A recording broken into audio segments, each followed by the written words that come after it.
வந்து இந்த கம்பெனி வந்து மெல்டிங் அப்படியே அதை பத்தி பார்க்க போறோம்.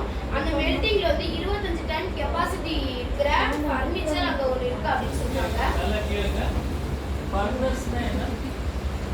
நீங்க அந்த ஃபர்னஸ் பார்க்க போறீங்க. ஃபர்னஸ் சொல்லுங்க. ஃபர்னஸ்னா அப்படியே சூடா அடுப்பு மாதிரி இருக்கும். அது எவ்வளவு டன் இது போடலாம்? Steel 25 ton.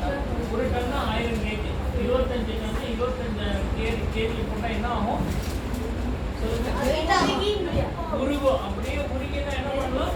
நெருப்பா வளையும். இல்ல அப்படியே குழம்பு மாதிரி வரும் ஸ்டீல். அப்படியே குழம்பு மாதிரி வரும். அந்த ஸ்டீல் நீங்க பாப்பீங்க. அதை வச்சு என்ன பண்ணலாம்? கம்பி செய்யலாம், பிரிட்ஜ் செய்யலாம், எது வேணாலும் நீங்க செய்யலாம் ஸ்டீலை வச்சு. பாத்திரம் செய்யலாம், எது வேணாலும் செய்யலாம். ஆனா அவங்க என்ன பண்றாங்க?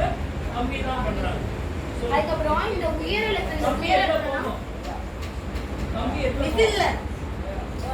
இந்த பில்டிங்ல கம்பி பாத்தீங்களா இல்லையா? பிரிட்ஜ்ல எல்லாம் கம்பி பாத்திருக்கீங்களா இல்லையா? அந்த இந்த உயரழுத்த முறையில வந்து மின்சாரத்தோட மூலம் வந்து இன்ஸ்ட்ரக்ஷன் அப்படின்ற ஒரு முறையில வந்து ஃபர்னிச்சர் வந்து அந்த ஃபர்னிச்சர் வச்சு அந்த இரும்பை உருக்குறாங்க. அதுக்கப்புறம் டிஆர்ஐ அப்படின்னு அங்கே ஒன்று இருக்கு. அதுனா டைரக்ட் ரெடியூஸ் அயன். அவங்களோட அந்த கம்பெனிக்கு வந்து என்னென்ன பொருட்கள்லாம் வருது அப்படின்னா பில்லட் தயாரிக்க இறக்குமே sponge iron, direct reduce iron, MS bonding, silico manganese. இதெல்லாம் திரும்பி ரிப்பீட் பண்ணுங்க. எல்லாரும் அவங்களோட சேர்ந்து சொல்லுங்க. First sponge iron, direct reduce iron, MS bonding, silico manganese, aluminium. இது வந்து அவங்க கம்பெனில வந்து கம்பி தயாரிப்புக்கு தேவையான பொருட்கள்னு சொன்னாங்க.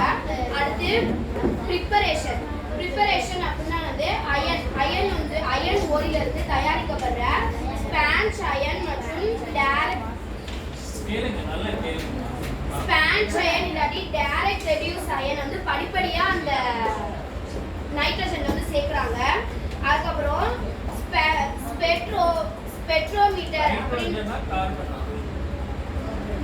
அயனுக்கு ஸ்ட்ரென்த்துக்கு உங்களுக்கு கார்பன் வேணும். ஸோ ஒரு அயனுக்கு இப்போ பாருங்க, நீங்க சாம்பார்ல இது உப்பு போடுற மாதிரி அயனுக்கு கார்பன் போட்டு அதுக்கு தகுந்தாப்புல அதோட ஸ்ட்ரென்த் பண்ணுவாங்க. Right, okay. இப்போ வந்து ஸ்பெக்ட்ரோமீட்டர் அப்படின்னு ஒரு இப்போ வந்து அவங்க தப்பா போட்டாங்கன்னா கம்பியோட வந்து ஒழுங்கா கம்பி வந்து ஒழுங்கா வராது. அதுக்காக ஸ்பெக்ட்ரோமீட்டர்ல அவங்க வந்து அந்த லைட்ல இருந்தே கண்டுபிடிப்பாங்க. இந்த ஃபார்முலா தப்பா இருக்கா கரெக்டா இருக்கான்னு கண்டுபிடிப்பாங்க. ஸ்பெக்ட்ரல் லைட்ல இருந்தே கண்டுபிடிப்பாங்க. அந்த அயன் வந்து அதோட காம்பினேஷன் கரெக்டா இருக்கா தவறா இருக்கான்னு பார்ப்பாங்க. ஸ்பெக்ட்ரோமீட்டர் அதை வச்சு நல்லா இப்போ நீங்க கவனிச்சனா அங்க புரியும். ஸ்பெக்ட்ரோமீட்டர் அதை வச்சு அவங்க கண்டுபிடிக்கிறாங்க. அதுக்கப்புறம் ஃபர்னிச்சர் உள்ள மெட்டல் டெம்பரேச்சர் 1600 டிகிரி அடைஞ்சதுக்கு அப்புறம் தான் தேவையான அலுமினியம் அதை வந்து அந்த ஃபர்னிச்சர்ல வந்து சேர்க்கிறாங்க. அதுக்கப்புறம் சிலிகோ மேக்னசஸ் அப்படின்ற பெரோ அலாய் சேர்க்கிறாங்க. அப்படின்ற அதை வந்து சேர்த்துட்டு இருக்கும்போது ஃபர்னிச்சர் உள்ள மெட்டல் டெம்பரேச்சர் அதிகமாகும். ரொம்ப அது அதிகமானதுக்கு அப்புறம் உருகிய இரும்போட அந்த சேர்க்க அந்த இரும்பு வந்து உருகிடும். அந்த உருகிய வெப்பநிலை 1650 டிகிரி அடைஞ்சதுக்கு அப்புறம் தான் ஃப்ரீட்டிங் செய்யப்பட்ட டேலர்ல வந்து அதை ஊத்துறாங்க. அந்த ஃப்ரீட்டிங் செய்யப்பட்ட டேலர்ல வந்து அந்த இரும்பை வந்து ஊத்துறாங்க. அதுக்கப்புறம் யூனிஃபார்ம் மில்கிங்காக அது வந்து உறுதி செய்யப்படுறாங்க. பாருங்க, அப்படியே 1650 குழம்பு மாதிரி இருக்கும் அயன். அது அப்படியே பேரல்ல இருந்து ஊத்துவாங்க. கையால ஊத்த முடியாது, எல்லாம் மிஷின் தான் பண்ணும். அப்படியே அது ஊத்த போது அங்கேருந்து அதை வந்து அப்படியே ராட்ல இருந்து கம்பியாக்கி இழுப்பாங்க. அதுக்கப்புறம் இந்த யாரும் பக்கத்துல போக மாட்டாங்க.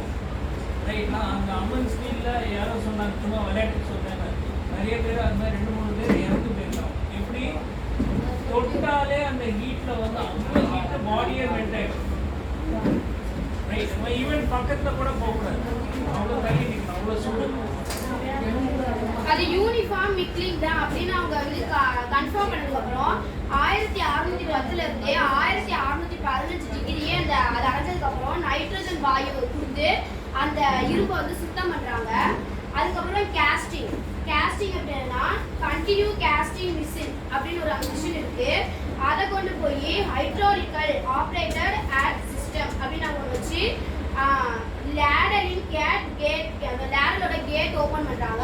ஓப்பன் பண்ணதுக்கு அப்புறம் தான் மெட்டலை வந்து அந்த இரும்பு மெட்டலை வந்து டேன் டிஷ்யூ அப்படின்ற இடத்துல ஊத்துறாங்க. அந்த ஊத்துற அளவு வந்து 3/4 பாகம் வந்ததுக்கு அப்புறம் தான் அந்த டேன் டிஷ்யூட நாசர் அதை வந்து ஓப்பன் பண்றாங்க. அதுக்கப்புறம் அதோட அளவு வந்து எவ்வளோனா 100க்கு 100 mm. அது வந்து 100க்கு 100 mm வாட்டர் ரொம்ப கூல் பண்ணிட்டு அதுக்கப்புறம் தான் மவுண்ட் டு டோபக் அப்படின்ற இரும்பு குழம்பை வந்து அதில் வந்து ஊத்துறாங்க. அதுக்கப்புறம் இந்த இரும்பு குழம்போட வெப்பநிலை வந்து ரொம்ப குறையும் போது செல் திக்னஸ் அப்படின்ற ஏடியிலிருந்து 10 mm ஆக ரொம்ப குறைஞ்சிருது. அது குறைஞ்சதுக்கு அப்புறம் தான் பகுதி அளவு அதோட அளவு வந்து திண்ம நிலைக்கு மாறிடுது. அதுக்கப்புறம் தான் அந்த மெல்டாஜுகள் பில்லட்டுகள் வந்து டியூபை விட்டு அதை வெளியே வந்ததுக்கு அப்புறமா அந்த கூலிங் சேம்பர்ல வந்து அதை ஊத்துறாங்க. அதுக்கப்புறம் அந்த குளிர்ந்த நீரை வந்து அந்த கூலிங் சேம்பர்ல வந்து பாய்ச்சி அதுக்கப்புறம் தான் அதை வந்து திண்ம நிலைக்கு இந்த இரும்பை வந்து மாத்துறாங்க. அதுக்கப்புறம் தான் வந்து ஸ்ட்ரெயிட்னர்ல செலுத்தி பில்லட்டுகளை வந்து அந்த ஸ்ட்ரெயிட்னர் மூலியமா அந்த இரும்பை வந்து அந்த பில்லட்டுகளால நேராக்குறாங்க. அதுக்கப்புறம் அந்த பில்லட் கட்டிங், அதுக்கப்புறம் அந்த ஸ்ட்ரெயிட்னர்ல அந்த இரும்பை வச்சு அந்த பில்லட்டுக்கு தேவையான அளவுக்கு அந்த கேஸ் கட்டரை வச்சு அந்த பில்லட்டை வந்து கட் பண்றாங்க. அதுக்கப்புறம் அதோட வெப்பநிலை ரொம்ப குறையும் போது ஸ்கிட் பேங்க்ல வைக்கிறாங்க. அதை இறுதியா வந்து ஸ்பெக்ட்ரோமீட்டர்ல அதுக்குன்னு ஒரு மீட்டர் இருக்கு, அந்த மீட்டருக்கு வந்து ஸ்பெக்ட்ரோமீட்டர் அதை வச்சு அந்த கம்பி வந்து சரி பண்றாங்க. அதுக்கப்புறம் கிராக்ஸ், பைப்பிங், ஃபார்மபிலிட்டி, இன்ஸ்டிடியூஷன் இதை வச்சு அதை வந்து அந்த கம்பி சரியா இருக்கா அப்படின்னு சரி பார்க்கணும்.